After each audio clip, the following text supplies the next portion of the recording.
Donnons la parole à Maître Christian Nyakassane. Vous venez de suivre les interventions et pourquoi pas tout ce qui s'est dit dans ces plateaux. Vous, à votre niveau, comment vous êtes en train de décortiquer la situation? Bien, merci, monsieur le journaliste. La situation actuelle dans la province du Sud Kivu, la province nous concerne tous. Il faut d'abord que les gens enlèvent dans leur tête que quand quelqu'un débat sur une question, il est pro ou anti-tel. Non. On est tous d'abord un des Sud-Kivusiens. Et le dénominateur commun de nous tous, c'est la province du Sud-Kivu. Nous n'avons pas de province.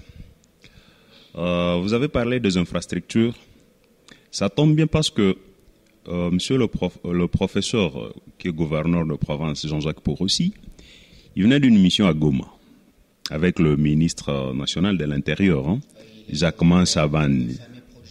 Oui, cette histoire-là, bon, moi je ne voudrais pas même y entrer parce que je voudrais parler un peu des infrastructures au niveau du Nord Kivu.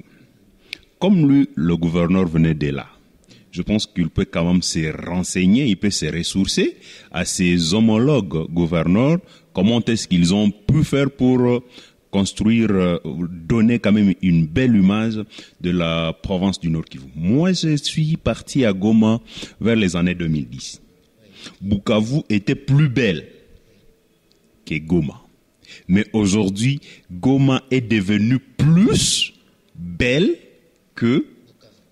Et je peux même emboîter les pas, ce qu'avait dit un dignitaire fils de la province, qui je peux le citer parce que c'est un homme politique, Bitakwira.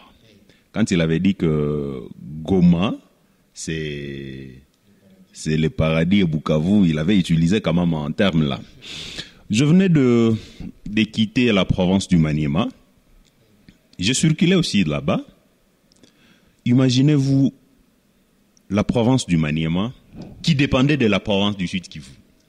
Aujourd'hui, la province, l'aéroport national du Maniema, à Kindu, il peut quand même connaître au moins 6 ou 7 liaisons d'avions par jour sur toute l'étendue du territoire national.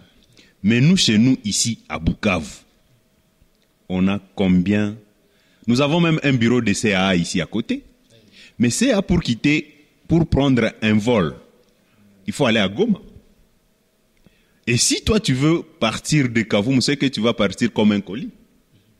Alors, nous allons demander à monsieur le gouverneur de réfléchir un peu sur cette question parce que c'est dans sa politique, qu'il réfléchisse un peu et qu'il mette aussi sa main sur ça pour que l'aéroport de Kavumu, que nous avons ici à côté, c'est à moins de 40 km de la ville de Bukavu.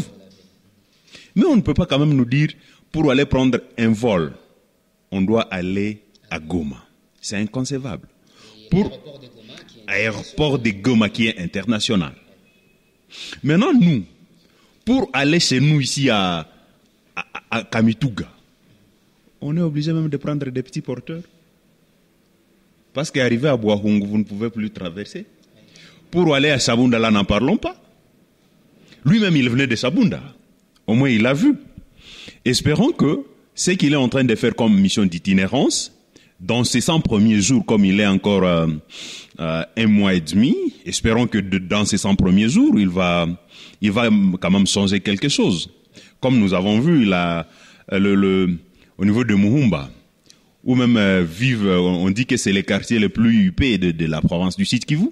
Mais il fallait voir à l'époque. Le projet d'asphaltage de ces tronçons, il a coûté 5 ans. Et l'argent de ces 5 ans n'a rien fait. Ils ont seulement empoché et ils se sont tués. Alors moi, je voudrais que tout le monde, acteurs sociaux, politiciens, arrêtons ou enterrons d'abord la hache des guerres. Évitons de nous faire la guerre entre nous, ce qui ne nous fait pas évoluer. Je vais inviter également la FEC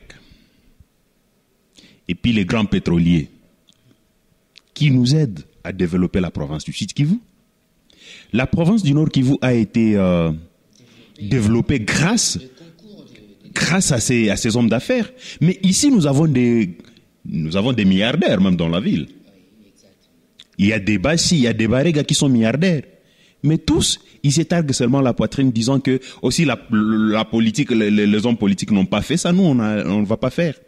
Mais aussi, à un certain moment, on disait que la province n'évolue pas parce que il y a toujours les hommes politiques qui cherchent à ce que la FEC ou les pétroliers leur remettent l'argent pour les infrastructures. Et là, c'était toujours un problème. Mais aujourd'hui, si le gouverneur de province puisse tendre la main et laisser la gestion de ses frais même à la FEC ou aux pétroliers, je pense que la province d'ici Kivu va très bien évoluer.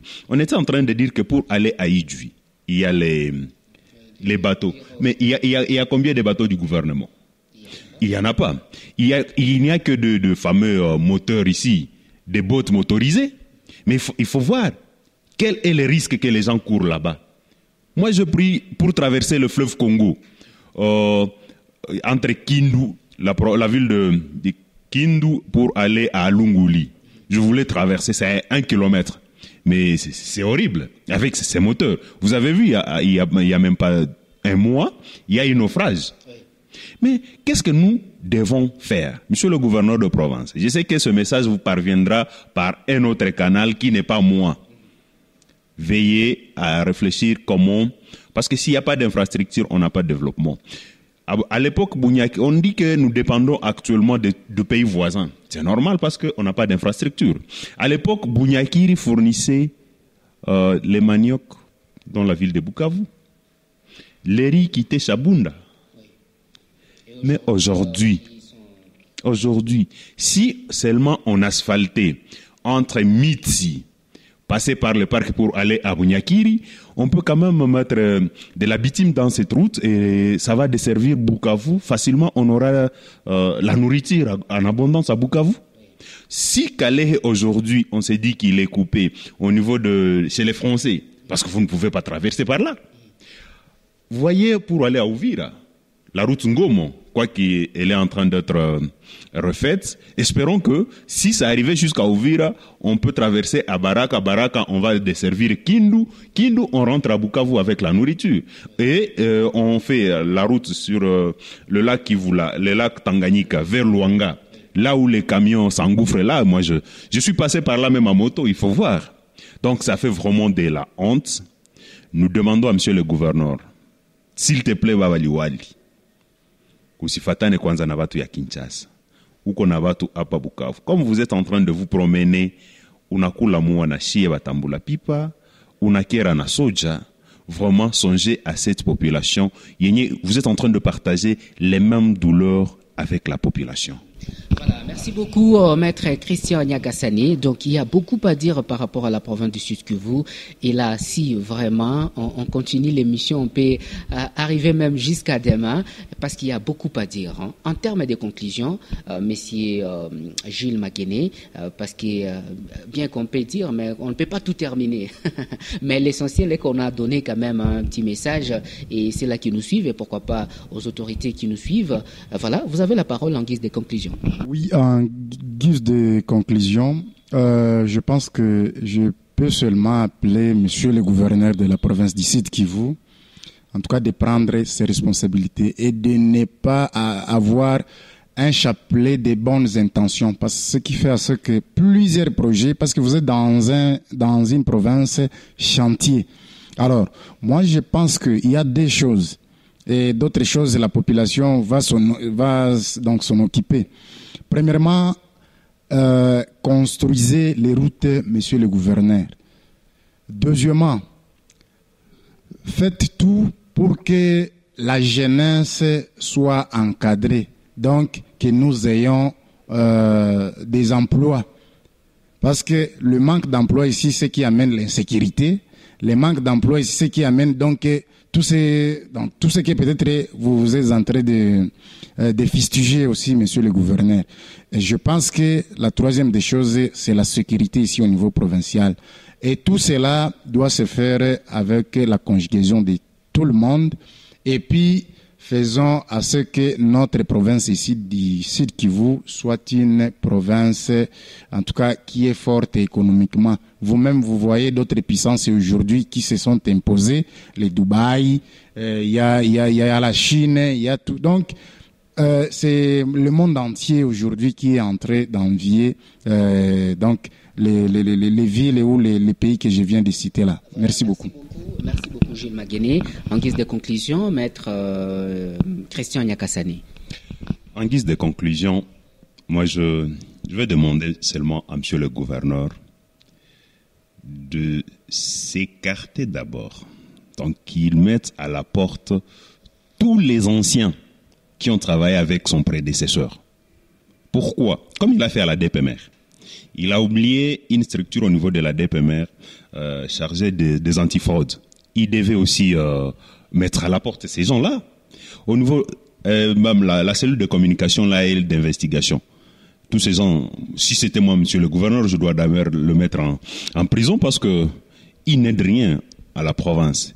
Et que, monsieur le gouverneur, nous vous souhaitons quand même un bon mandat, courage, et la population vous sera reconnaissante. Merci.